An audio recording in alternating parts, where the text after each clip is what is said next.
காலையிலேயே சூத்திரம் இந்த மத்தியான வேலை வெள்ளிக்கிழமை மத்தியான வேலையில் சூத்திரம் இன்றைக்கு சில காரியங்களை நம்ம ஆலோசிக்கிறோம். இன்றைக்கி வெள்ளிக்கிழமை உபவாசம் செஞ்சுருக்கோம், நாளைக்கு போயிருக்கோம். ஸோ இந்த நாட்களில் மத்திய 24 ஏதாவது வருஷத்துக்கு சொல்ல முடிவு பரியந்தம் நிலைத்து நிற்பவன் ரசிக்கப்படுவான். ஸோ உண்மையிலே நம்ம ஒரு சபையில் போகிறோம்னா முடிவு பரியந்தம் நிலைத்திருக்கணும். ஸோ நிலைத்திருக்கிறதுன்னு பார்த்திங்கன்னா, நான் ஞாயிற்றுக்கிழமை ஒரு 5 கோயில் 3 கோயிலுக்கு போனோம்.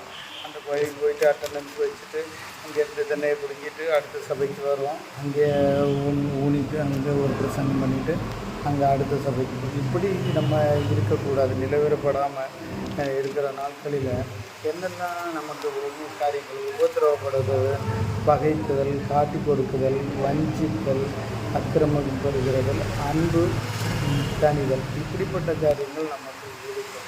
நிறைவேறப்படாமல் ஒரே சபையில் நிறைவேறப்படாமல் ஸோ நிலைத்திருப்பது என்ன யோவான் 15:4 சொன்னது போல் அதோடைய மெனம் எம்இ என்ற இந்த கிரேக்கு வார்த்தைக்கு அர்த்தம் நிலைத்து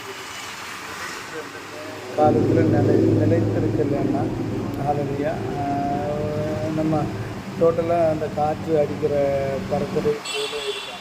2:2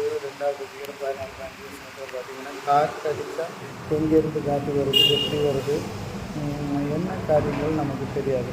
ஸோ அப்படிப்பட்ட காரியங்கள் அதனால் இயேசுப்பா வர்றாங்களோ இல்லையோ இந்த நாட்களில் கரை திரை பிழை இல்லாத சபையில் சபை மக்களை பார்க்க வர்றாங்க.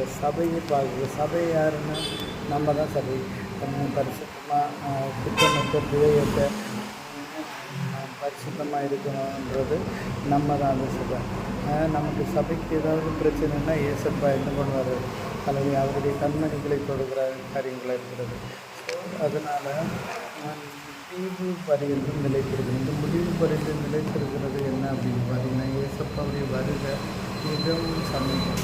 ஒவ்வொரு நாடு பிரச்சனை, நிலநடுக்கம், நிலச்சரிவுகள், நோய்கள், குறிப்பிட்ட காரியங்கள், குறிப்பிட்ட மரணங்கள் இப்படியாக இருக்கும்போது விமான விபத்து காரியங்களெல்லாம் பார்க்கும்போது இயேசப்பாவுடைய வருகை மிக சமீபமாக இருக்கும்போது இயேசப்பா வரும்போது இந்த வருகிற நாட்களில்